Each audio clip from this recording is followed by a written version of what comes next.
Thank you very much. Well, that concludes the formal part of the debate. And I want to thank you both for very spirited exchanges and civil exchanges. I would now like to invite you in the audience to put your questions to Drs. Gregg and Loomis. And I'd ask you to adhere to the Jeopardy principle. Say what you want to say in the form of a succinct question, please. I heard what you said about the Gore-Bush election, but what concerns me is around the world, we are supposed to be the country of democracy, etc., etc. And what do people think when the person that got the most votes didn't get elected? I think they might learn a lesson about the rule of law. They might learn a lesson that you guys in Michigan are learning the hard way, right? Rules count. Despite what Hillary wants to say. Rules count. You got to play by the rules. And, you know, part of my answer is, this is going to be really harsh. I don't care what the world thinks about our democratic system. If I did, we would have a system like theirs. We'd have a parliamentary system. We would have a 3 or 4 or 5 party system. We would do all kinds of things in way different ways than we do in this country. So I don't care what they think. I care what works in America. And I would instruct them, I would say, this is the way we've done it for 200 years. It is a democratic system, just like the United States Senate. I mean, the same argument should be, seems to me, we should, the country is disenfranchised out there when more people vote for Democrats for Senate, and yet the Senate's controlled by Republicans, or vice versa. We count the votes state by state. It's just the way we count. The world doesn't understand baseball either. You know? This is flippant, but it's true. Dr. Loomis, you're probably a bigger fan of football or basketball, right, than baseball, right? I mean, unfortunately, I'm a Yankee fan. All right. Here's a good. But the world can't understand, like I can't understand cricket. The world can't understand baseball. It doesn't make sense, really, that we have a game where we go to a World Series. We don't count up the numbers and just give it to whoever scores the most runs. That's how we do it in basketball, right? That's how we do it in football. That's how the Super Bowl works. It's not how baseball works. It's a different way of counting. It's not. So they're gonna say, well, you're not democratic or something. So I'm sorry, we are democratic. It's just a different way of counting the votes. That's all. Just like different way, baseball is a different way. You could perfectly legitimate have a World Series and you just say after 7 games, whoever scored the most runs wins. Just not how we count it. Just not how we do it.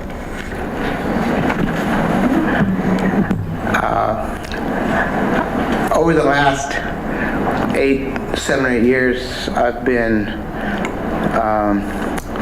in Argentina, Brazil, Mexico, Singapore, Malaysia. And the most instructive was going to Mexico in 2004.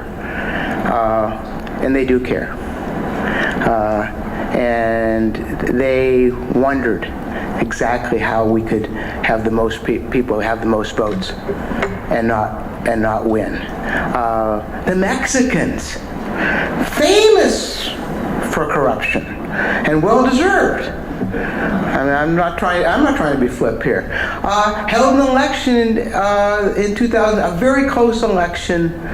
National, they counted every vote. They have a very strong national electoral commission, something we don't have. We rely on every state. Often partisan office holders to count the votes.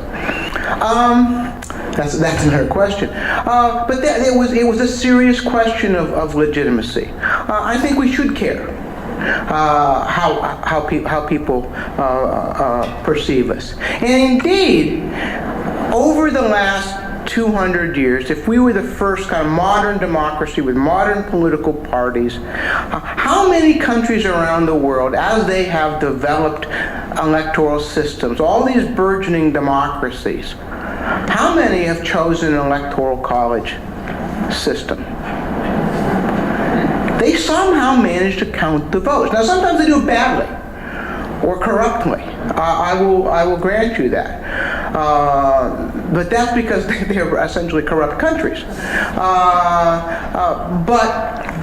If you do have a presidential system, they can manage to count the votes. Sometimes there are third parties. They aggregate the votes, and they can govern effectively. So I'm not willing to be quite as scared of this. And if the Electoral College was so good, certainly someone around the world would have adopted it, and because of all its virtues of stability and strength. Next question.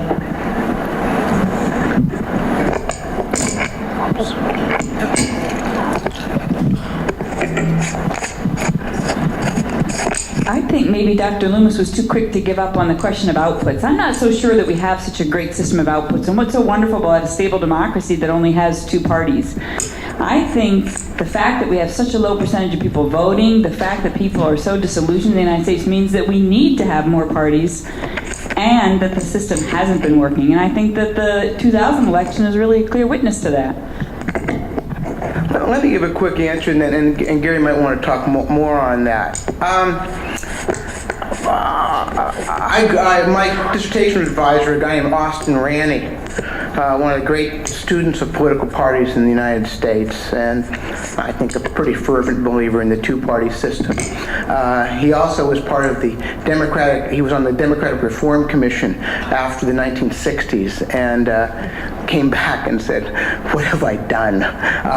Among other things, he started us on the road to superdelegates. I think that the question is, how well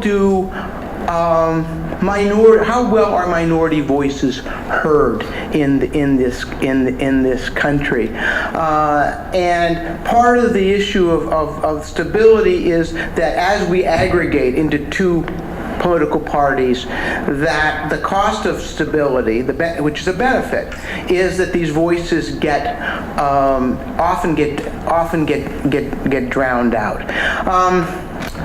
I certainly don't have a great problem with a fairly strong third party movement. Had, for example, Hillary Clinton been the nominee against Mike Huckabee, you would have had, I think there's a very, very good chance that Bloomberg would have run for president. He had no political party operation, but he could spend $500 million. A mere bagatelle, because there was a vacuum there, and I think the Republican Party, we have had an instance where you had a party replacing another party, the Republicans and the Whigs, and so I think that there are issues here, and I think that in a very closely contested electorate, which we have right now, and it looks like it's going to continue for some time, perhaps, if you did have a third party that could come in on a regional basis or an idea basis or whatever, take 20 or 30 electoral votes, you then throw the election into the House of Representatives, and we really don't know. If you want to have a scenario where you really don't know what would happen, that would be it. But I think your basic point is that the two-party system certainly does drown out some voices. It may be a virtue, it may not be.